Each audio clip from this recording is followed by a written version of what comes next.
कल पुलिस ने जिस तरीके से प्रेस कॉन्फ्रेंस किया है उसकी क्या जरूरत। मुझे समझ में नहीं आया, इतने दिनों के बाद पुलिस कहती है हाँ मैंने स्पर्म मिले।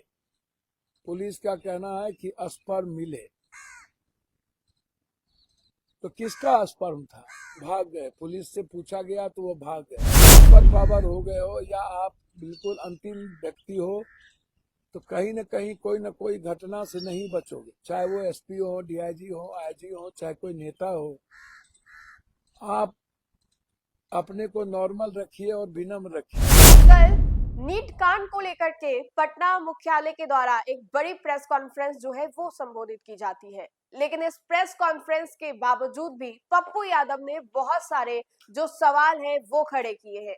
पप्पू यादव ने पूछा है कि आखिर क्यों पटना एसएसपी जो है इतने दिनों के बाद सवाल लेकर के आते हैं और जब पत्रकारों के द्वारा उनसे सवाल पूछे जाते हैं तो वो खुद वहां से भाग जाते हैं। नमस्कार, आप देख रहे हैं न्यूज़ फॉर नेशन, आपके साथ मैं हूं राजनंदिनी।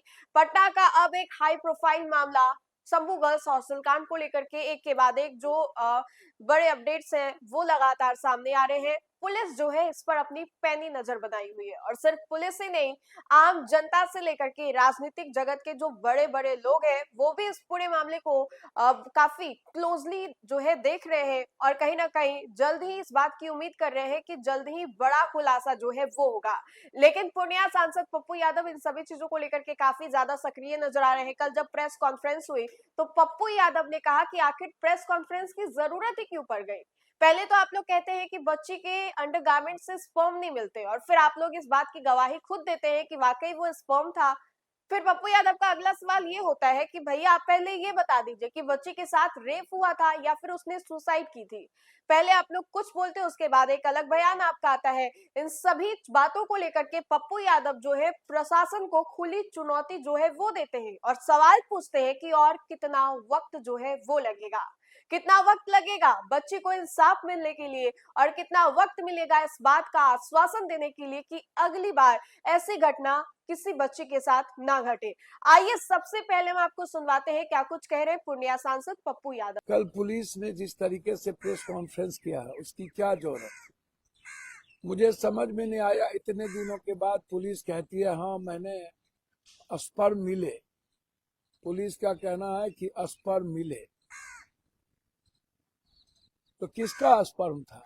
भाग गए। पुलिस से पूछा गया तो वो भाग गए। जब आपने सीबीआई इंक्वायरी दे दिया तो क्या कहना चाहते थे? आपसे एक तो आपने सभी पत्रकार जी को लोगों को जाने नहीं दिया, किसका रजिस्ट्रेशन नहीं है, ये मान्यता प्राप्त पत्रकार नहीं है।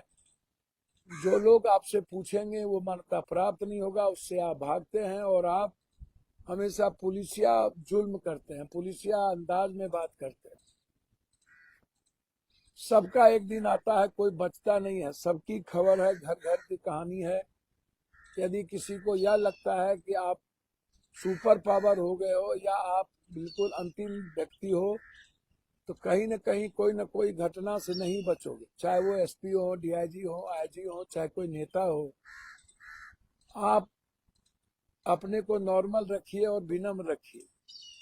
कोई भी हम हो या कोई संस्था की आलोचना करता है, व्यक्ति की नहीं। यदि अभिनव जी आपको लगता हो या पटना एसएसपी साहब कार्तिकेयन जी आपको लगता हो कि पप्पू यादव की आलोचना व्यक्तिगत है, तो मैं तो आपको ईमानदार भी कहता हूँ, मैं डीजी साहब को ईमानदार भी कहता हूँ। लेकिन ईमानदारी का मतलब सिर्फ लेना देना नहीं है, ईमानदारी का मतलब पैसा ही नहीं है। ईमानदारी का मतलब जाति के जहर में भी यदि मैं इन्वॉल्व हूँ तो मैं ईमानदार नहीं हूँ। यदि मैं सच बोलने की हिम्मत नहीं रखता हूँ और किसी सरकार से प्रभावित हो जाता हूँ तो मैं ईमानदार नहीं हूँ। मैंने कई बार इस बात को कहा कि ईमानदारी का मतलब है कि होल कैरेक्टर, होल आचरण, होल चरित्र। मुझ में भी कोई खामियां हो सकती है, मैं भी इंसान हूँ, मैं कोई भगवान नहीं हूँ। लेकिन मेरी कोशिश होती है गलतियां एक बार हो, दोबारा नहीं हो। तो बखूबी आपने सुना कि पप्पू यादव ने क्या कुछ कहा। सवाल जो है पप्पू यादव ने पूछा और इस बार कटघरे में उन्होंने पटना एसएसपी कार्तिकेय के शर्मा को खड़ा किया। पटना एसएसपी को लेकर के जो सवाल उनके द्वारा खड़े किए गए वो वाकई आईना दिखाता है कि क्या वाकई इस पूरे मामले को लेकर के अभी तक जो कार्रवाई है यहीं तक पहुंची है और कितना वक्त जो है वो लगेगा। और पप्पू यादव ने कहा है कि जिस तरीके से गर्ल्स हॉस्टल में कई दफा जो मर्द है जेंट्स है वो चले जाते हैं, इन सभी चीजों के ऊपर रोक लगनी चाहिए। गर्ल्स हॉस्टल में जो हॉस्टल के संचालक है उनके अलावा कोई और गैर मर्द जो है वो नहीं जाना चाहिए। हर एक कमरे के बाहर सीसीटीवी फुटेज जो है वो होना चाहिए। बच्चे की सुरक्षा को लेकर के जो सवाल खड़े होते हैं वो आगे चल के ना हो, इसके लिए हर एक छोटी छोटी चीजों की ध्यान जो है वो रखनी पड़ेगी।